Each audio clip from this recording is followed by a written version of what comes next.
Nah, bagaimana dengan efeknya terhadap pilihan calon presiden? Jadi Pak Prabowo ketika survei dilakukan tanggal 20 sampai 27 itu elektabilitasnya mencapai 46,7%. Ya. Sementara dengan selisih yang cukup signifikan ada di peringkat kedua yaitu Deddy Mulyadi, Gubernur Jawa Barat. Ya. Itu mendapatkan perolehan 18,4%. Anies Baswedan 9%, Gibran Rakabuming Raka 4,8%, AHY 3,9%, Ganjar Pranowo 3,7%, dan ada nama baru, ya, Purbaya Yudi Sadewa. Ya. Ini meskipun waktu kita survei beliau relatif baru menjadi menteri, ya, khususnya Menteri Keuangan, namanya mulai menyelinap, ya, di balik memori publik, ya. Jadi ada 1,5% dari total 25 nama yang kita uji dalam simulasi semi terbuka yang menyebut nama Purbaya Yudi Sadewa. Ya. Nah, kemudian ada juga nama baru, Sherly Chwanda. Nah, ini gubernur idolanya Mas Hendro dari Maluku Utara. Ya. Sherly Chwanda Laos, ya. Ini bintang dari timur, ya. Gubernur Maluku Utara, ya. Menarik ini, dia ada di peringkat 8, ya, 8 nama tertinggi, ya. Satu-satunya perempuan dari top 8, ya, capres idola publik, ya. Jadi 1,1%. Di bawahnya Gubernur Jawa Timur 0,5%, ya. Nama-nama yang lain kita uji, ada Gubernur Jakarta, ada ketua-ketua partai, kita masukkan semua, ada 25 nama. Mengapa kita masukkan ketua-ketua umum partai plus tokoh-tokoh potensial termasuk kepala daerah? Jangan lupa putusan MK itu menghapus presidensial threshold. Ya. Nah, artinya tidak perlu koalisi buat partai peserta pemilu untuk bisa menominasikan capres dan cawapres. Jadi peluang untuk memunculkan calon sendiri dari partai itu sangat terbuka. Maka namanya kita kasih lebih banyak, ya. Nah, ini lagi-lagi silakan dicek, ya. Saya tidak ingin menyita waktu weekend Anda semua, ya. Bisa dicek di situ siapa basis pendukung Pak Prabowo, ya. Siapa basis pendukung Deddy Mulyadi, Anies Baswedan, Gibran, Muhaimin Iskandar, dan seterusnya, ya. Jadi bisa dicek di situ. Ini hanya 10 nama yang kita breakdown, ya, tanpa mengurangi rasa hormat yang lain, tapi kira-kira ini breakdown basis pendukung dari ke-10 nama calon presiden, ya. Kemudian kita lanjutkan. Nah, ini menarik nih, ya. Deddy Mulyadi cukup kuat terutama di Jawa Barat, ya. 43,5% warga Jabar memilih Deddy Mulyadi sebagai capres paling tinggi, ya. Yang kedua adalah Banten, ya, 38,4%. Jadi secara umum Pak Prabowo unggul di semua wilayah kecuali di Jabar, ya. Kemudian Gibran itu basis terkuatnya di Jawa Tengah sama di Bali, Nusa. Khususnya mungkin Nusa Tenggara Timur dan Bali, ya, gitu, ya. Kemudian di Jatim 6,9%. Mas Anies itu paling kuat di DKI 19%. Ya. Meskipun di DKI penguasanya masih Pak Prabowo, ya, 33,4%. Tapi ada kurang lebih 1/5 pemilih DKI yang menyebut nama Mas Anies sebagai capres. Kemudian di Jabar cukup lumayan plus Sumatera. Ya, ini kira-kira, ya. Jadi yang lain bisa dicek, ya, maksimal. Nah, ini bagaimana kalau simulasinya 3 capres pada waktu Oktober 2025? Pak Prabowo unggul signifikan, ya. Nah, saya akan masuk sampai beberapa slide ke depan, ya. Nanti untuk program akan Mas Hendro sampaikan. Nah, sekarang bagaimana dengan kinerja menteri atau pejabat tinggi? Nah, ada 52. Ya, menteri-menteri plus pejabat tinggi. Jadi bukan hanya menteri, ya, tapi plus pejabat tinggi yang kita evaluasi kinerjanya. Nah, sebelum masuk pada evaluasi kinerjanya, kita tanya dulu ya tingkat popularitas. Nah, jadi bagaimana mungkin bisa mengevaluasi kinerja kalau kenal saja tidak. Nah, sebelum masuk ke siapa yang dianggap kinerjanya baik di antara yang mengenal nama-nama menteri maupun pejabat tinggi ini, ya kita tanya dulu mereka tahu atau pernah mendengar atau tidak 52 nama. Nah, kami hanya menampilkan 10 menteri tertinggi tingkat popularitasnya saja. Ya, begitu kira-kira ya. Jadi dari sini ya terlihat bahwa menteri yang paling populer adalah Erick Thohir, Menteri Pemuda dan Olahraga. Itu 63,6% responden mengatakan tahu atau pernah mendengar nama Erick Thohir.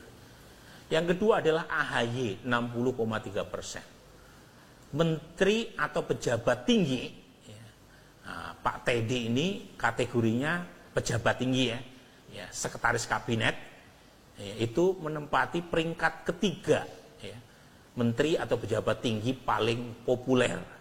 Ya, Pak Teddy cukup menghentak, ya, relatif baru, ya, muncul ke publik, tetapi tingkat popularitasnya itu menyodok di peringkat ketiga. Ya, mungkin salah satunya karena berkah Pak Prabowo, ya, karena mendampingi Pak Prabowo di sana sini, ya, termasuk ke luar negeri. Nah, kemudian yang keempat, nah ini mantan cawapres, ya, Abdul Muhaimin Iskandar, itu 44,6% tingkat popularitasnya. Ya. Nomor 5 ini pejabat tinggi, Pak Kapolri, 43% popularitasnya. Nah, kemudian ini ada nama baru, jarang sekali nama baru yang muncul dengan popularitas tinggi, Purbaya, 42,1%. Ya, saya sampaikan kepada Bapak sekalian, ini tidak seperti zaman kita, Mas Hendro. Zaman saya setidaknya, zaman SD itu kenal nama-nama menteri, ya, karena muncul dalam soal ujian. Gitu. Menteri ini, menteri. Kalau sekarang, saya kira masyarakat banyak yang nggak mengenal, dan betul data kita menunjukkan banyak sekali menteri-menteri Pak Prabowo yang tingkat kedikenalannya 5%, 6%. Ya. Banyak juga soalnya. Banyak. Mungkin karena jumlahnya banyak. Jadi susah menghafalkan, ya. Susah menghafalkan, ya. Nah, kalau dulu kan nama-nama menterinya ada di ruang-ruang kelas. Bikin poster. Kalau Bawono mungkin anak milenial nggak terlalu ngikutin, ya. Kalau kita hafal tuh. Sampai sekarang masih ingat Abdul Ghafur, Harmoko, gitu kan? Rudini. Kalau sekarang coba lihat tuh, ini menteri yang populer 10 nama. Kita tidak menampilkan menteri yang popularitasnya 5%, 6% gitu kan? Yeah. Nah, tetapi ya ini, nah jadi 10 nama ini, ya. Nah, ini Pak Nasaruddin Umar itu ada di peringkat berikutnya, ya. Pak Bahlil populer, ya. Yusril juga relatif populer, dan 10 terbesar tingkat popularitasnya adalah Erlangga Hartarto. Nah, pertanyaannya adalah apakah gitu ya popularitas ini itu berbanding terbalik atau tidak? Ya, maaf ini kebalik, ya. Dengan evaluasi kinerjanya. Jangan lupa, ya, popularitas itu satu hal. Evaluasi positif terhadap kinerja itu soal lain, gitu. Jadi kalau popularitas itu berkaitan dengan kognisi, orang aware atau tidak aware dengan menteri atau pejabat tinggi, sementara kalau kinerja itu berkaitan dengan afeksi sekaligus assessment, ya. Dari mereka yang mengenal nama-nama menteri, 52 menteri maupun pejabat tinggi, kita tanya hanya di kalangan yang mengenal nama-nama mereka, puas atau tidak puas. Bisa saja, ya, seorang menteri itu masuk di daftar 10 menteri populer, tetapi tidak masuk di 10 menteri dengan tingkat evaluasi kinerja yang positif. Atau sebaliknya, dia relatif bukan bagian dari menteri populer, karena yang mengenal mungkin 10%, tetapi dari 10% yang mengenal umumnya punya evaluasi yang positif. Bisa seperti itu. Nah, kita tampilkan hanya di antara mereka yang tahu nama menteri atau pejabat tinggi, ya, yang popularitas yang evaluasi kinerjanya positif tinggi, 10 tertinggi saja.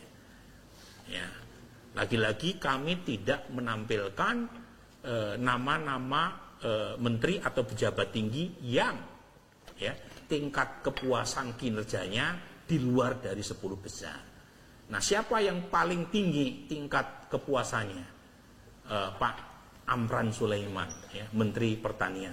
Ini menarik nih karena beliau di sini di daftar menteri populer tidak masuk kan, sebagai menteri populer terbesar 10. Tetapi di antara yang mengenal Pak Amran itu umumnya tingkat kepuasannya sangat tinggi ya, 84,9%. Kita udah breakdown siapa itu yang puas, kebanyakan petani. Ya mungkin karena merasa diuntungkan ya dengan harga beras yang baik ya, dan itu membuat beliau cukup disukai sama petani. Nah, yang kedua, tingkat kepuasan yang kedua tidak berbeda signifikan, hanya berbeda 0,4% dibanding peringkat pertama, yaitu Teddy Indra Wijaya. Ya, lagi-lagi ini bukan hanya menteri tapi juga pejabat yang kita tanya ya. Tingkat kepuasan terhadap Teddy Indra Wijaya itu mencapai 84,5%. Mungkin ini berkaitan dengan posisi beliau yang disebut hanya berjarak 0 km dari presiden, dan belakangan juga sangat intensif ya memberikan statement mewakili presiden baik di dalam maupun di luar negeri ya, berkaitan dengan kebijakan strategis ya, orang nomor 1 di Republik ini. Nah, Purbaya itu tingkat kepuasannya lagi-lagi tidak berbeda signifikan dengan Pak Amran, Pak Teddy, ada di peringkat ketiga secara absolut mencapai 84,1%.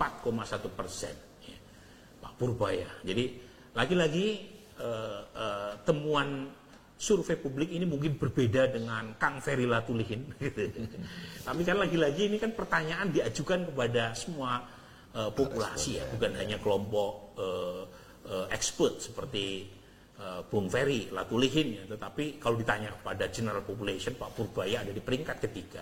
Keempat adalah Pak Nasaruddin Umar, kelima adalah Menseknek Pak Prasetyo Hadi, kemudian AHY, kemudian ada Panglima TNI ya, dan seterusnya.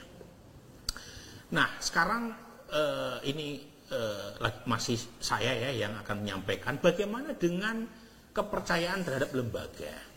Jadi Bapak sekalian, kita punya pertanyaan rutin berkaitan dengan public trust terhadap lembaga-lembaga negara. Ketika ada sesuatu yang tidak benar, kita suarakan. Ya bagaimana semua terangin dia sedumu ini? Ini manusia pecundang yang sangat merugikan bangsa kita ini. Saatnya jadi member eksklusif di channel YouTube Official ID. Tantang lagi para dapat sumpah di antara Quran. Dia pengen masuk TV. Konten-konten premium yang tidak tayang di TV. Live interaction. Halo pemirsa ID, sini baru Emoji dan badge spesial. Reakses konten pilihan. Klik YouTube Official iNews. Join member hanya Rp10.000 per bulan.